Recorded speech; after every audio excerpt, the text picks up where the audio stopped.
সুযোগ পেয়ে অনেকটাই আনন্দ পাচ্ছি এই কারণে, যারা এখানে ৬০-৬৫ বছরের মানুষজন আছেন, আপনারা হয়তো জানবেন আমার বাবা আপনাদের এলাকায় শিক্ষকতা করতেন, রাখাল চন্দ্র নায়েক। আমি কখনোই এরকম অনুষ্ঠানে বক্তব্য রাখিনি।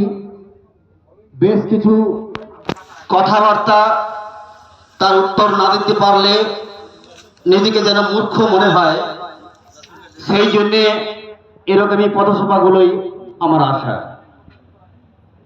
আমাদের গৌতম ভাই বলেছিল যে বারবার বলা হচ্ছে সিপিএম, কংগ্রেস এবং বিজেপি আমাদের প্রত্যেক বাড়িতে একজন করে চাকরি পাচ্ছে না কেন।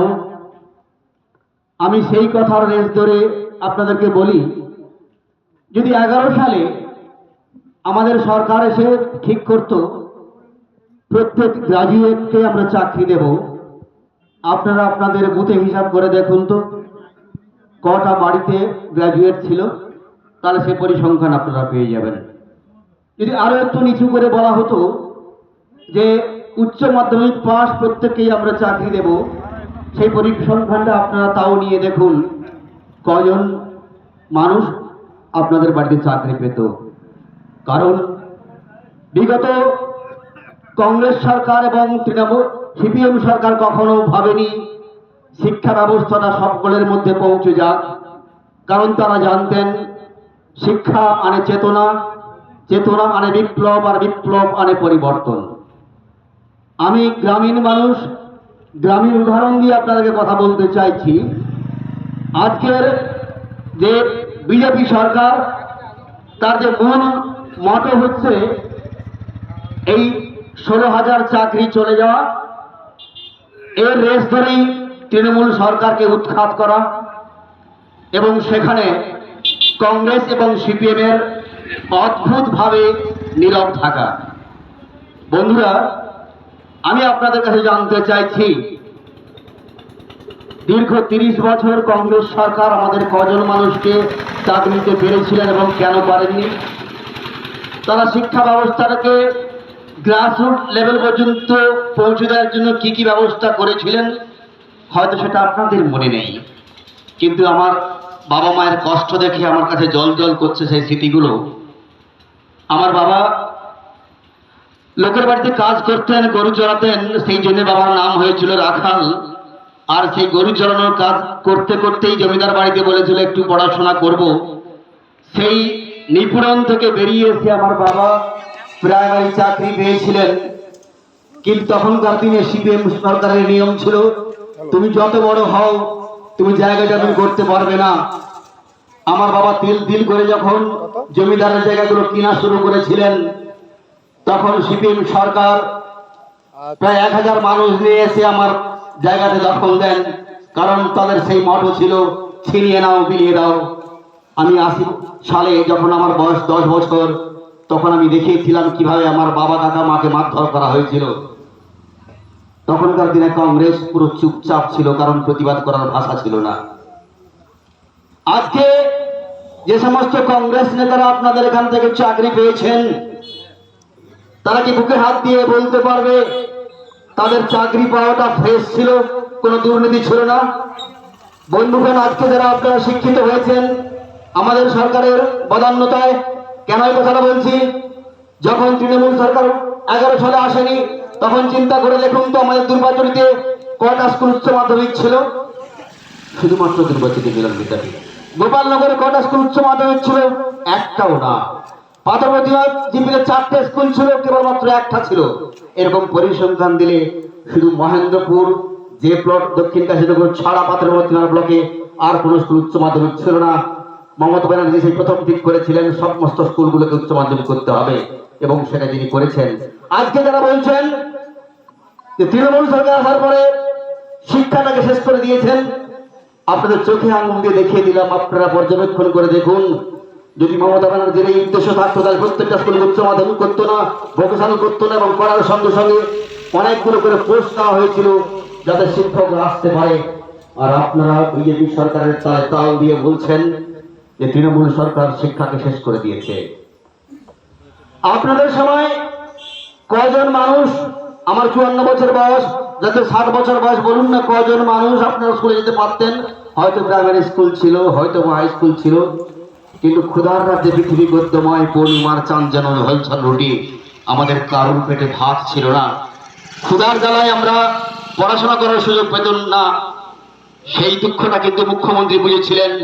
তাই স্কুলগুলোতে যাতে ছেলে মেয়েরা আনন্দের সঙ্গে আসতে পারে, তার জন্য পোশাক দেওয়া, সমস্ত রকম প্রকল্প দেওয়া, যেগুলো আমার বন্ধুরা বারবারই বলবেন, এখনো বলছেন। আজকের বিজেপি সরকারের জামা পরে, বিজেপির জামা পরে যে সিপিএম এবং কংগ্রেসের বন্ধুরা স্লোগান দিচ্ছেন 16,000 চাকরি চলে গেল। আপনারা চিন্তা করে দেখুন না, আপনাদের সময় কি নিয়োগ পদ্ধতি ছিল? আমি একটা ছেলে, গরিব বাড়ির ছেলে, খাটা খাওয়া মানুষের ছেলে, যদি আমি ইংলিশ এমএ পাস করে আসি, আমার ইন্টারভিউ কারা নিত? ম্যানেজিং কমিটির মেম্বার কোন, তাদের পড়াশোনা কতটা ছিল? কে 4 পাস, কে 5 পাস, তারাই ঠিক করে দিতেন কাকে নেওয়া হবে, কাকে নেওয়া হবে না। এটা আপনাদের এলাকার সমস্ত নেতাগণ জানেন, কংগ্রেসের নেতাগণ, সিপিএম নেতাগণ। কারণ আমি তো হলাপ করে বলতে পারি তাদের চাকরিগুলো এভাবেই হয়েছে। আজকে যদি বলা হয় ওই 16,000 চাকরি দুর্নীতিগ্রস্ত, তাহলে আজকে যারা রিটায়ার হয়ে গেছেন যে সমস্ত হাই স্কুলের মাস্টারমশাইরা, আপনারা প্রমাণ করতে পারবেন তো আপনাদের চাকরিতে 2 নম্বরই ছিল না? তখন হাজার পড়াশোনা করলেও আপনাকে ঘুষ দিতে হবে, না চাকরি পাবেন না। আমার দিদির বন্ধু হাফিজদা এখানে আছেন, আমার দিদি 80 সালে যদি সায়েন্স গ্রাজুয়েট হয়েছেন, আর্টস গ্রাজুয়েট হয়েছেন, তখনকার দিনেও টাকা দিতে হয়েছিল। আমি যখন ইংরেজি অনার্স পাস করি 95 সালে, এক্সচেঞ্জ অফিসে মাত্র 11 জন ছিল। তখন আমাদের নিয়ম ছিল একটা ইন্টারভিউর জন্য 20 জনকে ডাকতে হবে, কিন্তু আমরা ডাক পেতাম না। কারণ এক্সচেঞ্জ অফিসকে হাত করে রাখা হয়তো, তোমাদের নাম পাঠানো হবে না, আগে টাকা দাও। সেগুলোকে আমরা ভুলে গেছি। আজকে আপনারা নতুন ভাবে বলছেন যত দুর্নীতি টিএমসির সময়ে। আজকে আপনারা বলুন, আজকালকার মানুষজন হাজার শিক্ষিত হয়ে কেন এই লাইন ধরেছে? তাদের অগ্রজরা মহাজনী মহাজন যে পথে করেন গমন, সেই পথ লক্ষ্য করে শিরকীর্তি ধ্বজা ধরে আমরা ভাববরণীয়। আজকে আপনাদের মাস্টারমশাইরা বাইরে চাকরি করতেন, এখনো কাকদ্বীপে চলে গেছেন।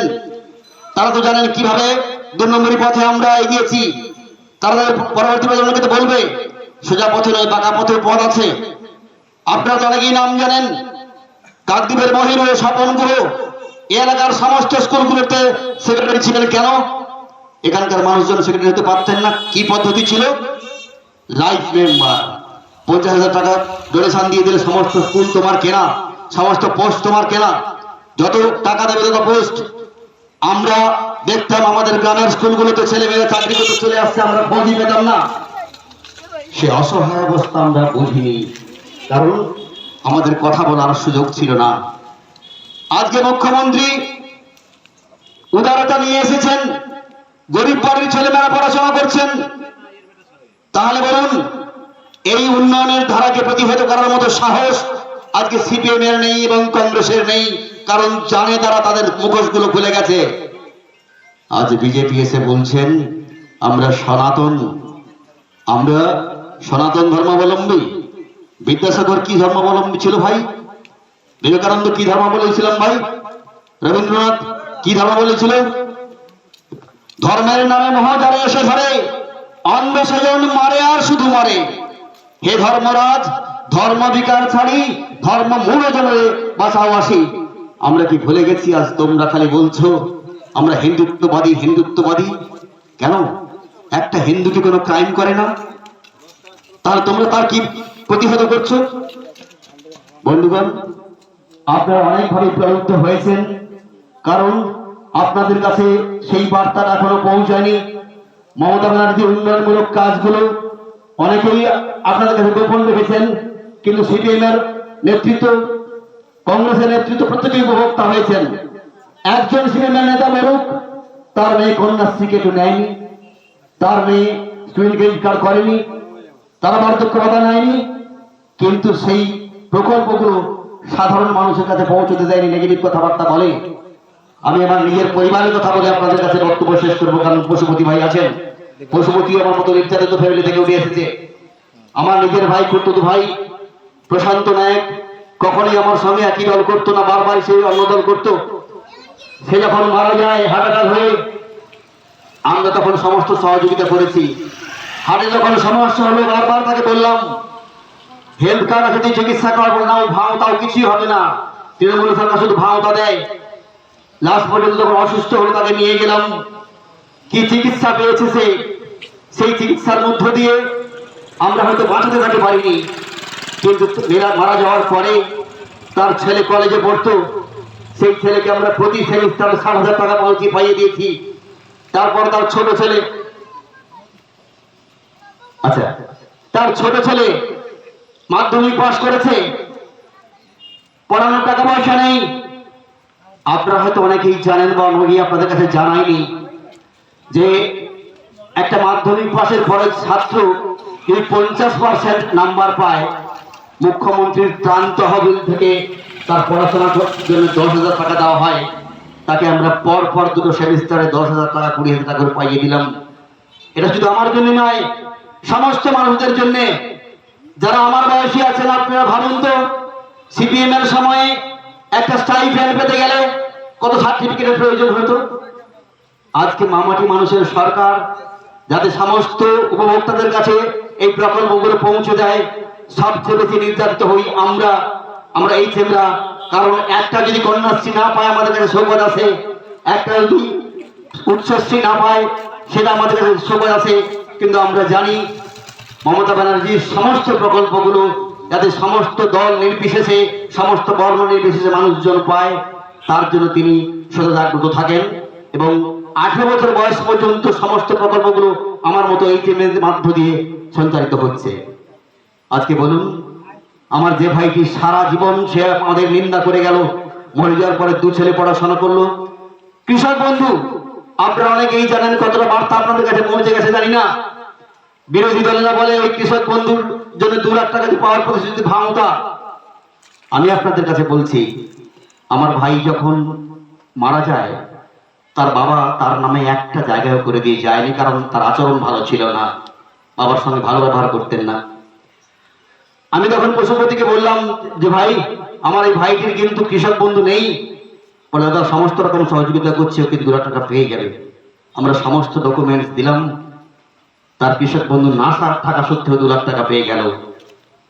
তারপর তার ওই বিড়ি শ্রমিকের কার্ড ছিল, সেখান থেকে আমার বৌদি 50,000 টাকা পেল। আমাকে শরীফ বলেছিল, দাদা ওই আছে সমবাদী প্রকল্প আছে, আপনি কি আবেদন করেছেন? আমি কি জানি না তো। বলে হ্যাঁ, মৃত্যুর পরে ওই শ্মশানযাত্রীর জন্য 2,000 টাকা দেয়, ওই ব্যবস্থা করে আনিয়ে দিয়েছে। তাহলে বলুন, আমি যদি নিজে এইটা উপভোগ না করতাম, বুঝতে পারতাম না এতগুলো প্রকল্প বাস্তবায়নের জন্য কোনো নেতা বা কোনো মন্ত্রীকে ধরতে হয় না। তাই যে প্রকল্পগুলো আমাদের প্রত্যেকটা মানুষকে পাইয়ে দিচ্ছে, কংগ্রেসবাসী নেতৃবৃন্দ তারা প্রত্যেকেই এইগুলো পাচ্ছেন, অথচ লোকের কাছে বলছেন কোন প্রকল্পই বাস্তবায়িত নয়। আজকে বিজেপি সরকার বলছেন আমাদের ওয়েস্ট বেঙ্গল নারীদেরকে সম্মান দেয় না। অবাক লাগে আমাদের। ব্রিজভূষণ সিং আপনারা জানেন, আমাদের যে মেয়েরা বডি বিল্ডিং এ অলিম্পিক থেকে সোনা এনে দিয়েছে, তাদের সঙ্গে যৌন অত্যাচার করেছেন, তার বিরুদ্ধে বারবার তারা বসে নেমেছেন, আন্দোলন করেছেন, কিন্তু বিজেপি সরকার থামাচাপা দিয়ে দিয়েছে। চিন্তা করে দেখুন, এই নারী নির্যাতন বিজেপির এমপি, কিন্তু তার দল কোন রকম প্রতিবাদ করলো না। বাধ্য হয়ে প্রতিবাদের অ্যাথলেটরা তারা অবসর নিতে বাধ্য হলো। এর থেকে বড় লজ্জা আছে? যারা খেলা থেকে ভারতবর্ষকে এত সম্মান এনে দেয়, যে সমস্ত মেয়েরা যারা নির্যাতনের শিকার হয় বিজেপির এমপির কাছ থেকে, তারা বিজেপির কাছে আবেদন জানিয়েও কোনো বিচার না হওয়ার পরে তারা খেলাধুলা ছেড়ে দেয়। এ কথাটা আমি বলছি না, আপনারা যে কোনো সময় পেয়ে যাবেন। সেই বিজেপি বলে পশ্চিমবাংলায় নারী নির্যাতন চলছে। পশ্চিমবাংলার মেয়েরা এখন ক্রিকেট খেলছে, আপনারা জানেন। রিচা ঘোষ 2025 বিশ্বকাপে শিলিগুড়ি থেকে আমাদের বাংলার প্রতিনিধিত্ব করেছে। 11 সালের আগে সিপিএম সরকার কখনো চেয়েছিল যে আমাদের বাড়ির মেয়েরা খেলাধুলা করুক, আমাদের বাড়ির মেয়েরা এগিয়ে আসুক? আজকে মমতা ব্যানার্জি যখন গ্রাসরুট লেভেল থেকে খেলাধুলার ইনস্ট্রুমেন্ট দিচ্ছেন, ফুটবল দিচ্ছেন, জার্সি দিচ্ছেন, তখন বারবার বলা হচ্ছে সিপিএম এবং কংগ্রেসের আর আজকে যখন রিচা ঘোষ বিশ্ব দরবারে নাম করছেন, তখন একবার মনে হয় না এই প্রকল্পগুলো যদি আমরা 30 বছর আগে করতাম, আজকে আমার আপনার বাড়ির মেয়েরা যদি খেলাধুলা করতো, আজকে কতজন পুলিশের চাকরি পেত, মিলিটারির চাকরি পেত। আপনাদের আমাদের মেয়েদেরকে শুধুমাত্র হেসেলে বন্দি করে রাখার জন্য প্রোগ্রাম ছিল। আজকে মমতা ব্যানার্জি সেই উদার মহিলা, যিনি ভাবতে পেরেছিলেন যে পৃথিবীকে যদি এগিয়ে নিয়ে যেতে হয় তাহলে নারী শক্তির বিকাশ করতে হবে। আমরা কি কাজী নজরুলকে ভুলে গেছি? বিশ্বের যা কিছু সৃষ্টি চিরকল্যাণকর, অর্ধেক তার করিয়াছে নারী, অর্ধেক তার নর। কেন কংগ্রেসের 30 বছর, সিপিএম এর 34 বছর এই নারী শিক্ষা প্রসারের জন্য কোনো বীর আনেননি?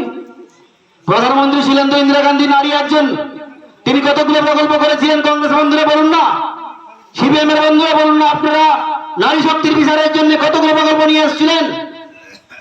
আজকে খেটে খাওয়া মানুষদের পক্ষ থেকে আমার গ্রাম থেকে যখন আমার দিদি একমাত্র মহিলা হিসেবে বিএসসি পাস করলো, তখন তাকে টাকা নিতে আপনারা ছাড়লেন না, চাকরি হবে না।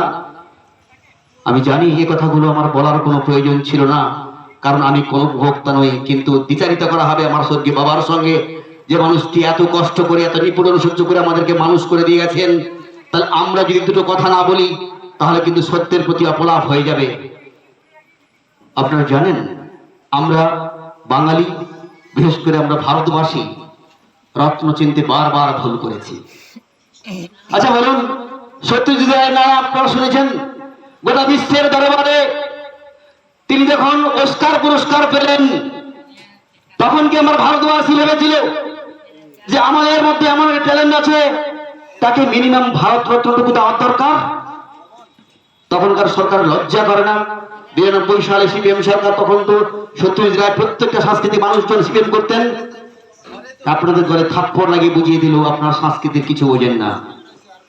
অমর্ত্য সেন যখন নোবেল পুরস্কার অর্থনীতি, তখন কি একবার মনে হয়েছে এ ভারতের গৌরব, একে হয়তো ভারত রত্ন দেওয়া উচিত? এটা আজকের নয়। আমরা ভারতবাসীরা, আমরা ভারতবাসীর নেতৃস্থানীয় মানুষজন প্রত্যেকটা বাঙালি গৌরবকে আমরা অবমাননা করে নিয়ে এসেছি। এই রেফারেন্সটা দেওয়ার জন্য আজকে মমতা ব্যানার্জির কন্যাশ্রী প্রকল্প যখন 62টা দেশের মধ্যে 500 প্রকল্পের মধ্যে বেস্ট বলে ঘোষিত হয়েছে, পুরস্কার পেয়েছে, সারা ভারতবর্ষ আপনাকে ভাবলেন না এরকম একটা প্রকল্প আমাদের বাঙালি মেয়ের মধ্য থেকে বেরিয়েছে, যে দেশের 500টা প্রকল্পের মধ্যে ফার্স্ট হয়েছে, তাকে গৌরবান্বিত করা হোক? আপনারা কন্টিনিউ তার নিন্দা করে যাচ্ছেন। আজকে বলছেন সবুজ সাথী প্রকল্প, শুধু সাইকেল দেওয়া সিপিএমের বন্ধুরা নিন্দা করছেন। আপনাদের মধ্যে কিন্তু চেতনা এসেছিল সাইকেল দেওয়ার জন্য, আপনারা 8 সালে আংশিকভাবে শুরু করেছিলেন সে প্রকল্প, আমি জানি। আপনারা ভাবুন তো, দুর্গাচরে মিলন বিদ্যাপীঠ সেই একমাত্র স্কুল ছিল, কাশিয়াবাদ থেকে 2 ঘন্টা ছেলেরা জার্নি করে আসতো, এখান থেকে ছেলেরা যেত। তখনকার সরকার কি একবারে মনে করেনি শিশুদেরকে শিক্ষা রাঙিয়ে নিয়ে আসার জন্য আরো কিছু স্কুলের প্রয়োজন আছে? আপনারা চাইতে পারলেন না, কারণ আপনারা চাননি কখনো সাধারণ মানুষরা শিক্ষিত হোক। তাহলে মাস্টার মশাইদের ছেলে মেয়েরা চাকরি পাবে কি কারণে? বন্ধুগণ, আমি কখনো কেউ নিন্দা করি না, কারণ বলতে বাধ্য হচ্ছি। হাফিজরা জানেন চলে গেছেন এখনই, সেখানে আমার দুর্গাচুরি মিলন বিদ্যাপীঠে একজন মাস্টার মশাই মারা গেলেন, কমার্সের প্রদোষ বাবু, 92 সাল। একটা মাস্টার মশাই কমার্সে থাকতেন, সেখানে ছাত্র ভর্তি হতো কমার্সে 2 জন কি 3 জন বড় জোর প্রতি বছর। অথচ ভৌত বিজ্ঞানে, রসায়নে, গণিতে প্রচুর ছাত্র ভর্তি হতো 5 থেকে 12 পর্যন্ত। আপনারা অবগত আছেন? দেখান না, অঙ্কে দিলীপ বাবু ছাড়া অন্য কোনো মাস্টার মশাই ছিলেন? ভৌত বিজ্ঞানে অরূপ বাবু ছাড়া কেউ ছিলেন? কেমিস্ট্রিতে অসিত বাবু ছাড়া কেউ ছিলেন? কখনোই তারা ভাবলেন না এই সমস্ত মাস্টারমশাইদের পরিবর্তে একজনকে নেওয়া উচিত। একটা মাস্টারমশাই বড় জোর 4 থেকে 5টা ক্লাস করবে, তাহলে এই সাবজেক্টগুলো প্রতিদিন পড়াতে কারা পড়াবে? অথচ বলুন, প্রদোষবাবু মারা যাওয়ার সঙ্গে সঙ্গেই একটা পোস্টে 2 জন কমার্সের টিচার নেওয়া হয়েছিল। আপনার তথ্য দেখলে বুঝতে পারবেন সত্যেন সামন্ত এবং বলদেব বেরা। কারণ সত্যেন সামন্তের বাবা প্রভাবশালী ছিলেন, তিনি ইচ্ছে করেই বের করিয়ে নিয়ে এলেন পোস্ট, কারণ তার ছেলে সেকেন্ড হয়েছিল, আমার ছেলেকে নিতেই হবে। তখন গ্রামবাসী কি করে বোঝানো হলো গ্রামের ছেলে গ্রামে থাকবে, মানুষদের কত উপকার করবে। এই মততে আমাদের তখনকার দিনে কংগ্রেস সেক্রেটারি তিনি ভুলে গেলেন। তার বলুন তখনকার দিনে কি হয়েছিল, ইচ্ছে করে যদি মাত্র মাস্টারমশাইদের ছেলেদেরকে নেওয়ার জন্য এরকম করা হতো। আর আমরা যারা গরিব পাড়ের মানুষজন তিল তিল করে কষ্ট করে চাকরি করেছি, কেউ বাবার জায়গা বিক্রি করে, মা গহনা বিক্রি করে, আমরা কি চাইতাম না যে আমাদের বাবা মার মুখে হাসি ফোটাই? আমাদের কাছে কি পদ্ধতি ছিল? তোমাদেরকে বলি হতে হবে, হয় সেক্রেটারি মেয়েকে বিয়ে করো, হেডমাস্টারমশাই মেয়েকে বিয়ে করো, জায়গা জমি বিক্রি করে টাকা দাও। সে লাঞ্ছনা গঞ্জনা আমাদের কি বুক থেকে জীবনে চলে যাবে? এই ছিল তখনকার দিনের প্রশাসন। তখনকার দিনে ম্যাডামদেরকে নেওয়া হতো না। বন্ধুগণ, আপনারা যারা আছেন চিন্তা করে দেখুন, 90 সালের আগে এই স্কুলগুলোতে এসটি কে নেওয়া হতো না, এসসি কে নেওয়া হতো না, মুসলিমকে নেওয়া হতো না, ম্যাডামদেরকে নেওয়া হতো না। কারণ তারা তাদের মতো লোকজনকে নেবে যারা তাদের কাছে মাথা নত করে থাকবে। তারপরে বাধ্য হলো সরকার একটা জিনিস করতে, রোস্টার সিস্টেম। তখন দেখা গেল যে পুরনো স্কুলগুলোতে কোনো রোস্টার মানা হয়নি, যে যার ইচ্ছা মতো নিয়েছে। এই তো ছিল বামফ্রন্ট সরকার এবং কংগ্রেস সরকার। এই ছিল তাদের শিক্ষা ব্যবস্থার প্রসারের জন্য নমুনা। আজ তারা বড় বড় কথা বলছে যে তৃণমূল সরকার শিক্ষা ব্যবস্থার জন্য কিছু করেনি, শিক্ষকদের চাকরি খেয়ে নিয়েছে। আজকে এখানে আসার সবচেয়ে বড় উদ্দীপনা আমাকে দিয়েছেন আমার 87 বছরের মা, যিনি বিছানা সজ্জা হয়ে বলছে বাবা তুই অবশ্যই যাবি। আর যে মাস্টারমশাইদের 16 সালের লিস্টে ছিল তার চাকরি চলে গেছে, তারা আমাকে বলে না স্যার মুখ খুলতে হবে, আমাদের জন্য একমাত্র লড়াই করেছে তৃণমূল সরকার। আজকে বলুন কোন সময় দুর্নীতি নেই? আমি তো এক প্রচারের মতো বলছি, যে সমস্ত মাস্টারমশাই রিটায়ার হয়ে গেছেন, যদি তখনকার ফাইল দিয়ে নেওয়া হয় সমস্ত টাকা ফেরত দিতে পারবেন তো? আপনাদের পদ্ধতি সঠিক ছিল? আপনাদের নিয়োগের সময় কোনো ঘোষণা হতো? আপনারা সমস্ত মানপূর্বক চাকরি পেয়েছেন। আজকে আপনাদের কি মনে হয় না 16 সালের যে প্যানেলটাকে আপনারা বাদ দেওয়ার জন্য বিজেপি তরুণজ্যোতি তিওয়ারি, বিকাশ রঞ্জন ভট্টাচার্য লাফাচ্ছেন এবং আপনারা সাধারণ মানুষকে এই প্রতিবন্ধক করছেন যেন সুপ্রিম কোর্ট আপনাদের হাতের মুঠোয়। আপনারা বলে দিচ্ছেন অমুক তারিখে সুপ্রিম কোর্ট থেকে এই রায় বেরোবে। বিচার ব্যবস্থার প্রতি আপনারা সাধারণ মানুষ আস্থা রাখবেন কি করে? আমরা আস্থা রাখবো কি করে? অভিজিৎ গাঙ্গুলি কি বলেছিলেন? ঢাক সহ ঢাকি অমুক তারিখে আমরা বিসর্জন দেব। এর দ্বারা কি প্রমাণিত হয় না বিজেপি সরকার সমস্ত কিছু গোটা কেস খেলছেন? আপনাদের কাছে আমি করজোড়ে বিনতি করে বলছি, আপনাদের কি মনে হয় না 16 সালে যারা চাকরি পেয়েছিল তাদের মধ্যে একটা ছেলে নিষ্পাপ ছিল? আমাদের মুখ্যমন্ত্রী তো সেই কথাটা ছিল। আপনি 10 জন অপরাধীকে শাস্তি দিন, আমাদের কোনো পরোয়া নেই, কেন একজন নিরপরাধ ব্যক্তি যেন শাস্তি না পায়? যে ছেলেটি নিখুঁত ভাবে পড়াশোনা করে বাবা আমার চোখে পানি ইয়ে করেছেন, তার চাকরি যাবে কেন? কিন্তু আপনারা বিজেপি সিপিএম একেবারে তাহলে তাল মিলে বললেন সমস্ত চাকরি চলে যান। যাদের চাকরি যাওয়ার পরে আপনার চাকরি চলে যাওয়ার বাতাসকে আপনাদের পালে লাগিয়ে আপনারা ফিরে আসবেন। যারা চাকরি হারিয়েছেন তারাও বোঝেন কারা তাদেরকে ভালোবাসে, কারা ভালোবাসে না। একমাত্র মুখ্যমন্ত্রী বারবার বলেছেন আমি শেষ চেষ্টা করে যাব। আর যাই হোক, তারা তো এখনো পর্যন্ত বেতন পাচ্ছে, তাদেরকে চাকরি পরীক্ষা আবার দেওয়া হয়েছে, তারা অনেকেই পাস করেছে। তাহলে বলুন চাকরি খাওয়ার জন্য আপনাদের এত উন্মাদনা? যে 32,000 চাকরি, প্রাইমারি চাকরি, যেখানে সহমর্মিতা পেল, এরা এমন কি ভুল করেছিল? এদের জন্য কোনো সহমর্মিতা নেই, কোনো অনুকম্পা নেই। এটাই অভাব লাগে আপনাদের বিচারিতা। বন্ধুগণ, আপনারা সকলেই বুঝতে পেরেছেন মুখ্যমন্ত্রীর চিন্তা ভাবনাকে কালিমালিপ্ত করার জন্য এবং আমাদের বাঙালিয়ানাকে কলুষিত করার জন্য কেন্দ্রীয় সরকারের যে প্ল্যান, কোন বৈজ্ঞানিক মেঘনাথ সাহা, সত্যেন বোস তারা কিন্তু সেই মর্যাদা পায়নি, কারণ তারা বাঙালি ছিল। আজকে মমতা ব্যানার্জি এত পরিকল্পনা করা সত্ত্বেও শুধুমাত্র কোনটা হয়ে যাচ্ছেন বাঙালি বলে।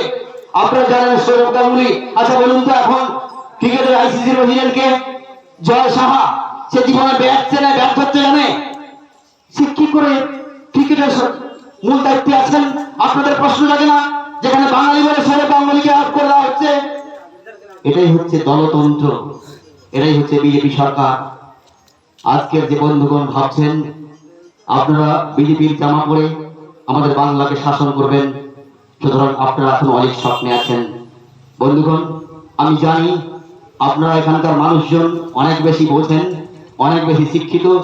যারা এখনো ভাবছেন তৃণমূলের প্রতিদ্বন্দ্বী হিসেবে আপনারা বিজেপিকে নিয়ে আসবেন, যেটা গৌরদা বলেছিলেন আপনারা কিন্তু খাল কেটে কুমির নিয়ে আসছেন।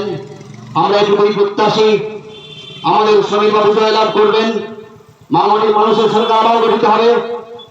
কে না বলতে পারে আমাদের সমীর বাবু জয়লাভ করার পরে আগামী দিনে আবার সুন্দর বন উন্নয়ন মন্ত্রী হচ্ছেন, সেই প্রত্যাশা আমরা সকলেই রাখি।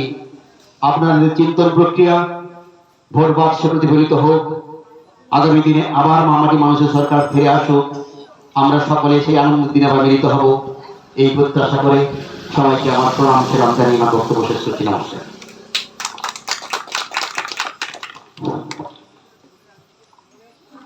বক্তব্য রাখলেন বড়দাপুর হাই স্কুলের প্রধান শিক্ষক মহাশয় সম্মানীয় সুব্রত বাবু।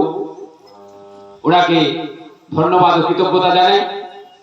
বর্তমান শিক্ষা ব্যবস্থা এবং পূর্বে শিক্ষা ব্যবস্থার কি হাল ছিল, যে দুর্নীতি নিয়ে আমরা অনেক কথাই বলি। অনেকে বলে যে বর্তমান সরকার নাকি শিক্ষা ব্যবস্থায় দুর্নীতিতে ভরে গেছে। 34 বছর বাংলা যখন শাসন করছিল বামফ্রন্ট মার্ক্সবাদী দল সিপিআইএম, তখনও অনেকটা ছিল। আমরা আপডেটটা নিয়ে বেশি করেই কথা বলি। 34 বছরের ইতিহাস আর বর্তমান 15 বছরের ইতিহাস দুটো তুলনা করলে কতটা পার্থক্য থাকে সেটা আমরা সকলেই অবগত আছি। যাই হোক, আমাদের নির্বাচন কমিশন একটা নির্ধারিত সময়ের মধ্যে আমাদের সভা শেষ করতে হবে। অনেকগুলো জায়গাতে সভা চলছে। আমাদের দ্বিতীয় পর্বের ভোট অর্থাৎ শেষ দফার ভোটও এগিয়ে এসছে। আগামী 29 এপ্রিল 15 বৈশাখ জোড়া ফুলে ভোট দিয়ে বিপুল ভোটে জয়যুক্ত করুন সমীর বাবুকে, শিক্ষক মহাশয়, বর্ষিয়ার নেতৃত্ব, আমাদের অভিভাবক, এই আশা প্রত্যাশা রাখি। এখন আমাদের এই নির্বাচনী পথসভাতে বক্তব্য রাখছেন আমাদের 81 নম্বর বুথের বিশেষ নেতৃত্ব, আঞ্চলিক নেতৃত্ব, ভুবননগর হাই স্কুলের ভারপ্রাপ্ত শিক্ষক মহাশয় সম্মানীয় বিকাশ চন্দ্র মন্ডল মহাশয়।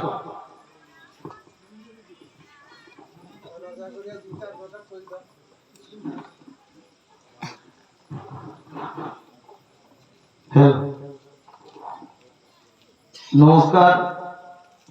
দীর্ঘ সময় ধরে আলোচনা চলছে, আপনারা শুনছেন। এরকম নির্বাচনের পূর্বে পথসভা বিভিন্ন জায়গায় হচ্ছে, বিভিন্ন রাজনৈতিক দল এরকম পথসভা করছেন, তাদের কর্মসূচিও করছেন। আমি খুব সংক্ষেপে গুটিগত কথা বলবো। আজকের এই 82 নম্বর বুথের বুথ নেতৃত্ব এবং সাধারণ কর্মী সমর্থকের উদ্যোগে ও অনুপ্রেরণায় ব্যানার্জি বাজার চৌরাস্তার মোড়ে আজকের এই পথসভায় সম্মানীয় সভাপতি সহ সঞ্চালক, সেই সঙ্গে যারা সামনে বসে আছেন এবং আমার সুব্রতদা, বুথের সর্বস্তরের কর্মী সমর্থক নেতৃত্ববৃন্দ, পথ চলতি সম্মানীয়